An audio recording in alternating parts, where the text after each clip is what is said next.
Shabbat Shalom. Good morning, everyone. I'm Rabbi Jenni Greenspan for Congregation Beth-El Zedek, and I'm excited to do our Torah talk on Parashat Pinchas, on the Torah portion about Pinchas and sacrifices, and then a different story that we'll be getting into in just a few moments. So Shabbat Shalom, good morning, and welcome. As usual, I am using the Etz Chaim Chumash as my source of text. If you would like one, a PDF of it is available on our website. So just head over to beeasy613.org under virtual Shabbat resources if you'd like to get a copy from there. If you have a physical copy, I'm on page 925. And if you are using a different form of a different copy of the Torah than the Etz Chaim Chumash, I am in Numbers chapter 27. So we'll get started in just a moment. So good morning to Alan Hamburger, to Miles Siegel, and to Jim Roth. Shabbat Shalom. Good morning. So good to see all of you joining every week. Shabbat Shalom, Phyllis Luger. Good morning. So glad to see so many every week, and we're excited to get started. I'll give us a couple minutes, see if any others are going to log on, and then we will go ahead with looking at one of my favorite stories, and I think one of my favorite lessons in the Torah. Shabbat Shalom, Cheryl Toof, good to see you too. Good morning.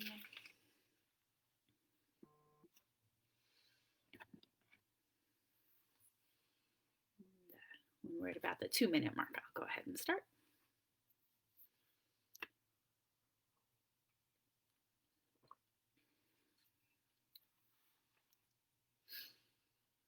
Okay, so this morning we are in the Torah portion called Pinchas, Parashat Pinchas, which is named for the character Pinchas, who is a Kohen, and actually about a story that took place at the end of last week's Torah portion. And I'm not going to focus on his story so much this year, but if you would like to read it, I highly recommend going and looking from the beginning of the Torah portion. His story gives us opportunity to really think about zealotry and when we should or shouldn't speak up for things that we think need to happen. And I think that there is a different story in this Torah portion that does that even better and even clearer.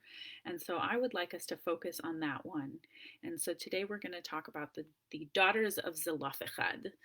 So if we turn to chapter 27, verse 1, I'm on page 925 of the Etz Chaim. I'm going to read through the story and then reflect on it a little bit with you.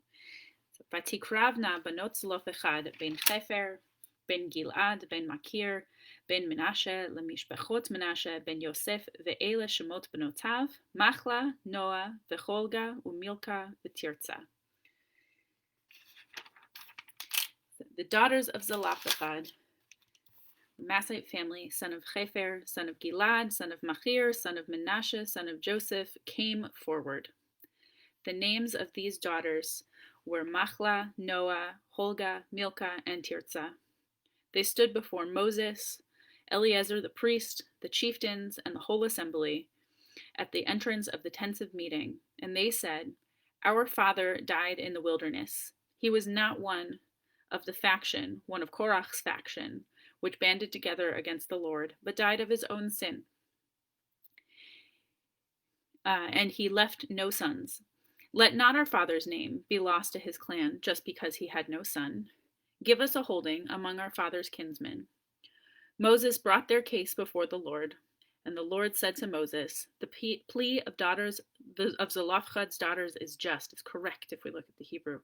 You should give them a hereditary holding among their father's kinsmen. Transfer their father's share to them."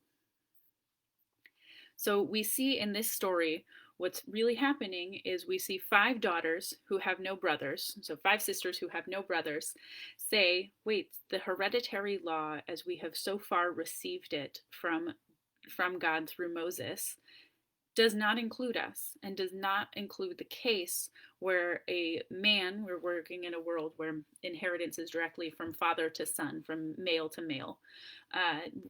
It doesn't deal with a case when a man dies with no sons. And these daughters say, but we're here. We would like to take on this land. We would like to inherit this, and we think that this is our right as our father's children. Often this story is seen as a feminist triumph of the Torah, and I want to take a look at it not only from the daughters, but as Moses' role in this particular case happening, because the end of the little story, we see God saying, yes, you know what, they're right. If a man dies with no sons and no brothers, then his land should go to his daughters. But let's look at Moses. So take a look at verse 5 in the Hebrew on the top of page 927. Even if you don't speak the Hebrew, go ahead and look at the third line of the Hebrew, and the third, fourth, there's a dash in the middle of the third and fourth words. Look at that word, the last letter of that word. Vayakrev Moshe and Mishpatan. If you do read the Hebrew, notice the final nun, the last letter of that fourth word, is emphasized, is bigger. And that's also true in the Torah scroll itself, Lifnei Adonai, that Moses drew their case before God. Moses brought their case before God. That nun that is enlarged as emphasized is to emphasize that this is a women's case. That nun is the difference between a masculine and a feminine form of their case. But that nun says that this is a women's case, that their case is referring only to women. But Moses is the one bringing it before God. Moses takes a moment and seems to acknowledge that he doesn't have the lived experience of the women to make a ruling on his own. He doesn't have the lived experience to give a gut reaction ruling. Moses could just say, you know what, the law of the land says what it says. And, sorry. Oh well. And instead, the Torah comes to emphasize that Moses brought a case that was theirs and not his to God. He has the courage to act in that moment as an ally, to listen to the other's experience and to not make the snap decision from his own experience.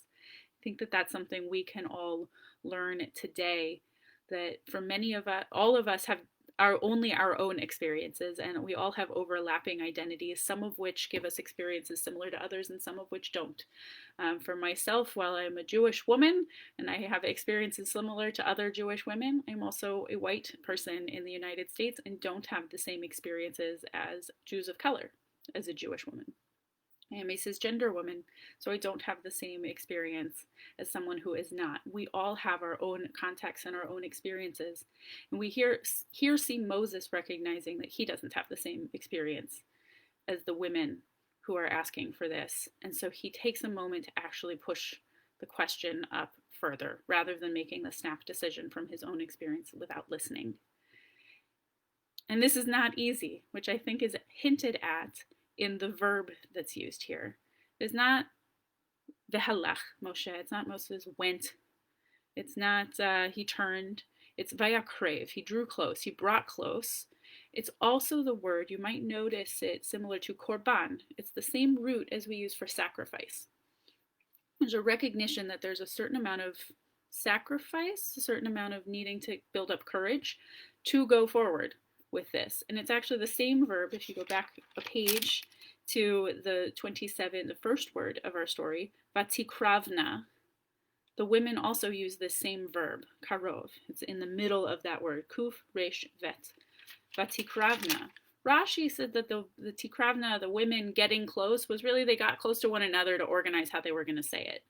But I don't think that that's it. I think, especially when we see Moses also has vayakrev, using that same verb, I think that it's saying they took the moment to really have the courage to make a little bit of a sacrifice of their own comfort to speak up for, in the case of the daughters, for themselves, in the case of Moses, to speak up for others.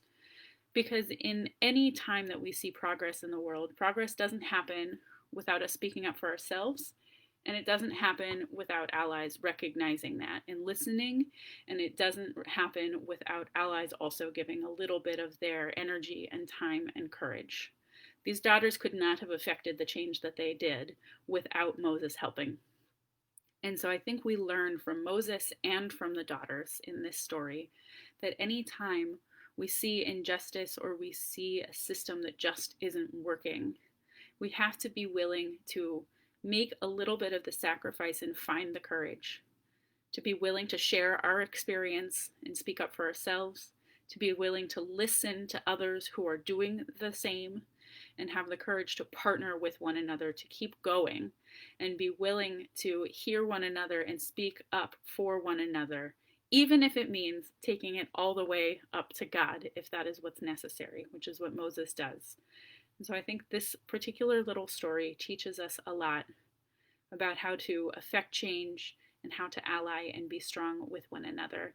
And I hope that we can learn from it to speak up for ourselves and to speak up for others. Shabbat Shalom. Thank you for joining me this morning.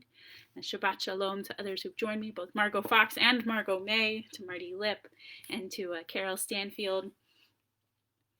I see, Carol, you got to... It's wonderful that right now we get to jump around and hear from all kinds of different rabbis and have lots of Shabbat experiences from our homes and yet all over, truly linking with everybody. So Shabbat Shalom. Thank you for joining me. I hope we all have a week of strength, of courage, of sharing of ourselves and listening to others. And I hope at 10:30 you'll come back and join Cantor Melissa for Shabbat Chants Encounters. And I look forward to seeing you all again next week. Shabbat Shalom. Thank you.